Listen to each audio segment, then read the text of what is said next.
Welcome back, Focus Learners. Today on The Explainer, we're taking on a massive, highly demanded role in the tech world. Our goal is simple. We're demystifying the Azure Data Engineer position by handing you a complete, fluff-free blueprint to mastery for 2026.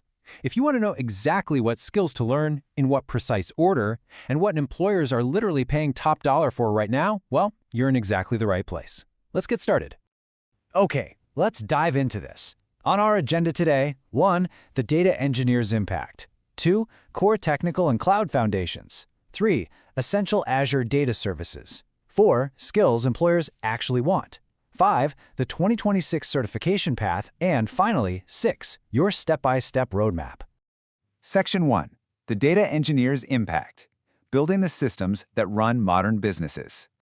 To really understand the skills, you first have to understand the massive industry problem we're dealing with. Organizations today are completely drowning in messy data, right? But they're starving for clean, usable data. That data pipeline is the ultimate bottleneck, and data engineers are the crucial problem solvers that clear it out. I absolutely love this analogy because it instantly grounds a highly technical role into something we all intuitively grasp. Think of a data analyst like a chef who cooks the meal. They need great ingredients to make something delicious and insightful. But the Azure Data Engineer?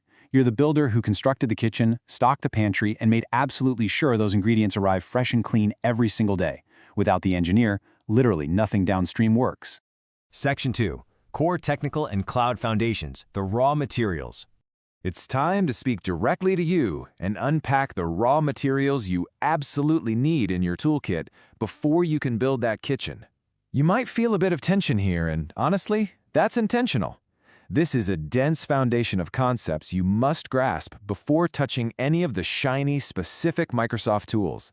We're talking SQL, Python for scripting, Apache Spark for big distributed processing, and handling both batch and streaming data. You've also got to understand data modeling, lakehouse architecture, and fundamental cloud concepts like resource groups and role-based access control.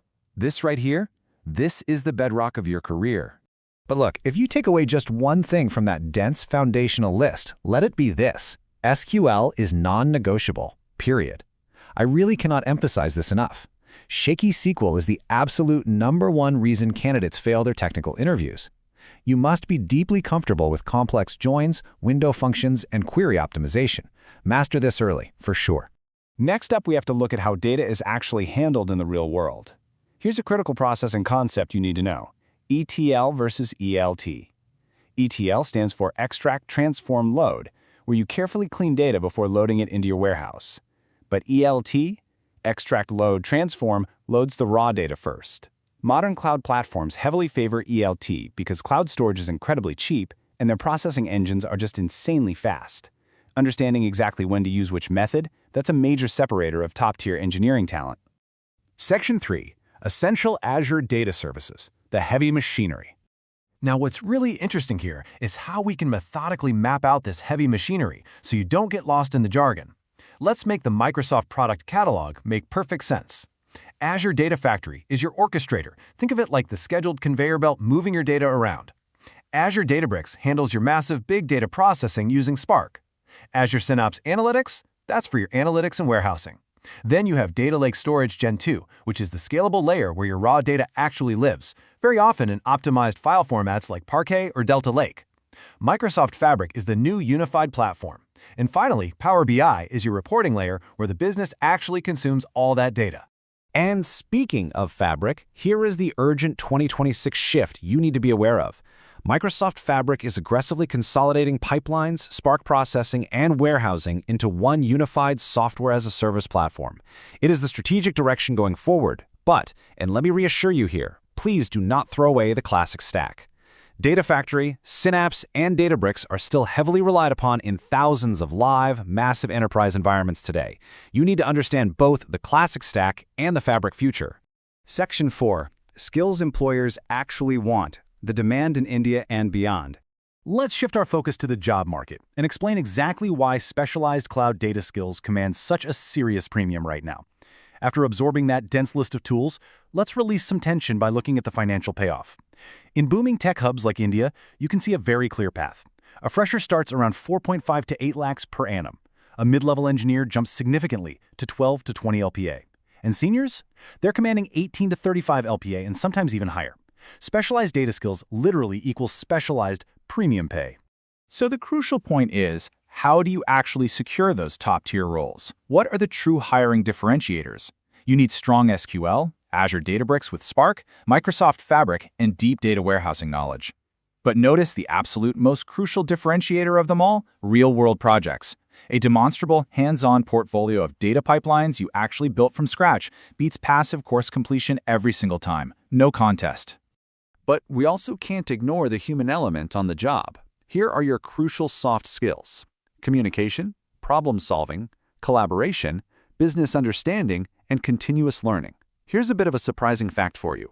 While your technical pipelines and Databricks architecture will definitely get you hired, your structured problem-solving and your ability to communicate complex decisions to non-technical stakeholders are what will actually get you promoted to senior and lead roles. Section 5. The 2026 Certification Path. What's new and what's dead? Consider this next bit exclusive.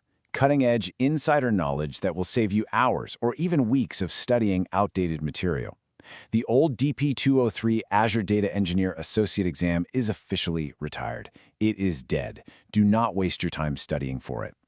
The current 2026 standard you need to target is the DP700 Fabric Data Engineer Associate credential. That's exactly what employers are looking for now. If you want to lean heavier into analytics, look at the DP600. And of course, if you're brand new to the cloud entirely, the AZ900 Fundamentals exam is still a fantastic starting point. Section 6. Your step-by-step roadmap, the blueprints to mastery. Let's move to and see how this builds our actionable plan so you can start right away. You can actually gamify this entire learning process.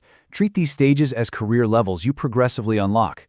You start out as a beginner or trainee getting the lay of the land, then you unlock the intermediate level to become a full-fledged data engineer building real pipelines. As you optimize and scale, you progress to advanced, hitting senior status. Finally, you reach the expert level as an architect or lead, where you're designing the unified platforms and optimizing massive cloud costs. And here is your specific mentorship-style 6-stage learning path to unlock those levels. 1. Start with SQL and Python foundations. 2. Learn cloud basics, and perhaps take that AZ900. 3. Master pipeline tools like Azure Data Factory. 4. Go deep into processing and warehousing with Databricks, Spark, and Synapse. 5. Dive into Microsoft Fabric and prepare for that DP700 exam. And 6. The absolute most important step, build a portfolio throughout the entire process. You have the exact blueprint now. You can absolutely do this. Which brings us to our final provocative thought for today. You know the tools, you know the path, and you clearly know the demand. Your Azure Data Engineering journey starts with a single query. So, what will you build first? Thanks for joining me on this explainer, and I'll see you in the next one.